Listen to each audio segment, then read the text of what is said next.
मगर ये एक बात समझ लीजिए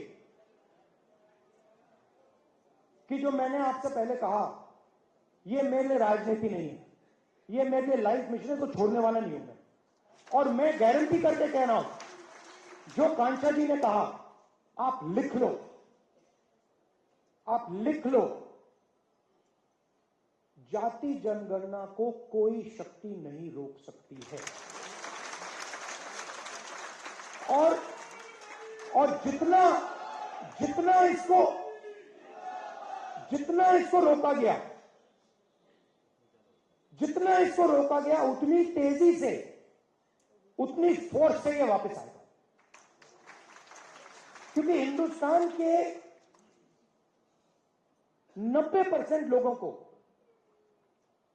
ये बात समझ आ गई है। शायद वो आज कह नहीं रहे हैं,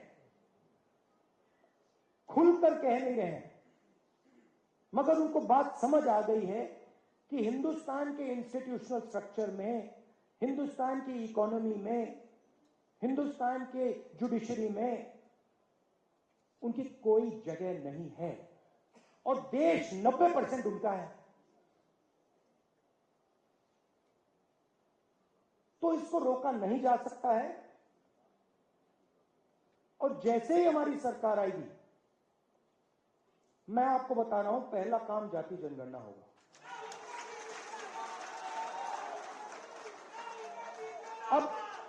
अब आपको ये जो 90% हैं, इनको आपका रोल, आपका काम है, आपका रोल है कि इनको बताना कि देखिए, इस देश में आपकी भागीदारी नहीं है। व्हाट्सएप पर, इंस्टाग्राम पर रील देखकर भागीदारी नहीं बनती है। मैंने भाषण में कहा कि हिंदुस्तान के युवा 7-8 घंटा इंस्टाग्राम की रील देख रहा है। 90% 7 घंटा, मैंने चेक किया, सर्वे कराया। हरियाणा में मैंने लोग भेजे, सर्वे कराया कि भाई युवा कितने घंटे इंस्टाग्राम पे हैं। 7 घंटे। मतलब बीजेपी का काम जो ओबीसी वर्ग है, दलित वर्ग है, आदिवासी वर्ग है, उनका ध्यान भटकाने का है। कभी इधर भेजेंगे, कभी उधर भेजेंगे, कभी पाकिस्तान, कभी चाइना, कभी बॉलीवुड। आप भी उसमें हैं भैया।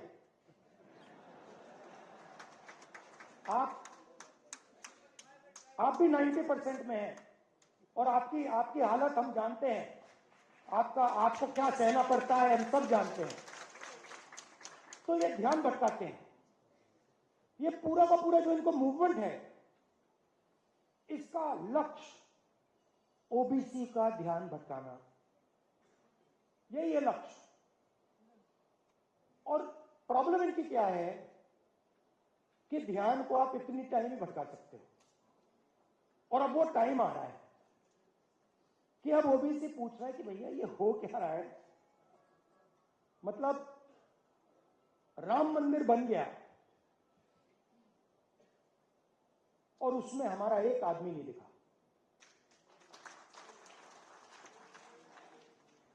पार्लियामेंट नया खुल गया, बड़ी पूजा हुई, नरेंद्र मोदी बैठे, मगर हमारा एक आदमी उसमें नहीं दिखा।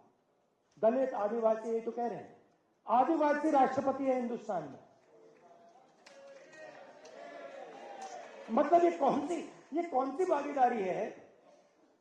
हेड ऑफ स्टेट राष्ट्रपति है, नया पार्लियामेंट बन रहा है, हेड ऑफ स्टेट का काम उस पार्लियामेंट को खोलने का है। हेड ऑफ स्टेट को परे कर दिया।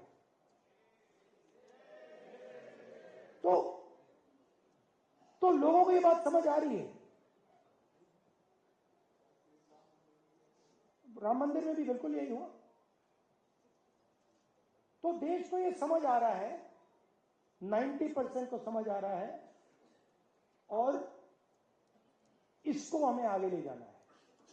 अब मैं ये भी नहीं कह रहा हूं कि हिंदुस्तान के मतलब जो बड़े बड़े बिजनेसेस हैं उनकी मदद नहीं होनी चाहिए, होनी चाहिए, कोई प्रॉब्लम नहीं है। मैं सिर्फ ये कह रहा हूं कि भैया अगर उनका 100 रुपए, उनके 100 रुपए की मदद हो रही है तो उनकी भी 100 रुपए की कर दो ना। अगर आप उनका कर्जा माफ कर रहे हो, उनका कर्जा माफ कर रहे हो, उनका आपने 16 लाख करोड़ कर दिया और हिंदुस्तान के किसान का आपने 50 रुपए भी नहीं किया। ओबीसी स्टूडेंट्स हैं, आदिवासी स्टूडेंट्स हैं, दलित माइनॉरिटी स्टूडेंट्स हैं, उनका आपने कितना माफ किया? कुछ नहीं, फीस बढ़ा दी। और फीस बढ़ा दी नहीं, बात समझिए, आपने कहा फीस बढ़ा दी, फीस बढ़ाई प्राइवेट यूनिवर्सिटी कॉलेजेस में, सही? प्राइवेट यूनिवर्सिटी कॉलेजेस किसके? वही 5% के हैं। वो जमीन कहां से आई? जमीन कहां से आई? आपकी जमीन, किसानों की जमीन एक्वायर की। स्कॉलरशिप खत्म कर दी। तो प्राइवेट अस्पताल देखिए,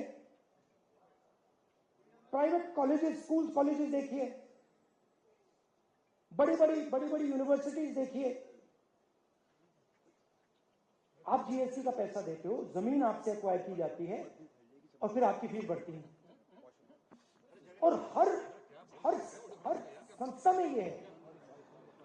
मैं आपको छोटा सा उदाहरण देता हूं, फसल बीमा योजना। मैंने ये पूरी एनालिसिस की है। फसल बीमा योजना 45,000 करोड़ रुपए हिंदुस्तान की सरकार, स्टेट की सरकार फसल बीमा योजना को देती है। फसल बीमा योजना का पैसा 16 कंपनीज को जाता है। 16 कंपनीज के मालिकों में एक ओबीसी, एक दलित, एक आदिवासी नहीं है। उनकी सीनियर मैनेजमेंट में जिनको करोड़ों रुपए की सैलरी मिलती है, उसमें एक आदिवासी, एक दलित, एक ओबीसी नहीं। फिर तूफान आता है, किसान का खेत खत्म हो जाता है, पैसा कहां से आया? जीएसटी से आया, किसान का पैसा गया। और फिर कंपनी कहती है भैया देखो, आपके खेत में तो नुकसान हुआ ही नहीं और किसान को पैसा नहीं दिया। तो कहा जाता है कि 45,000 करोड़ रुपए किसानों के को जा रहे हैं, मगर होता क्या है? 45,000 करोड़ रुपए 16 कंपनी को जाते हैं। फर्टिलाइजर सब्सिडी भी यही है। जाति जनगणना से क्लैरिटी हो जाएगी। और जाति जनगणना को मैं आपको थोड़ा समझाना चाहता हूं। आप ये मत सोचिए कि जाति जनगणना सिर्फ कास्ट सर्वे है। वो जाति का सर्वे है, मगर उसमें हम इकोनॉमिक और इंस्टीट्यूशनल सर्वे भी जोड़ेंगे। मतलब क्या होगा? मतलब क्या होगा? देश को पता लग जाएगा कि इस जात में इतने लोग हैं, दलित इतने, आदिवासी इतने, गरीब जनरल कास्ट इतने, इनकी आमदनी इतनी है और हिंदुस्तान की संस्थाओं में इनकी इतनी भागीदारी है। तो पता लग जाएगा कि मीडिया में इतनी कंपनियां हिंदुस्तान की मीडिया को कंट्रोल करती हैं, इतना पैसा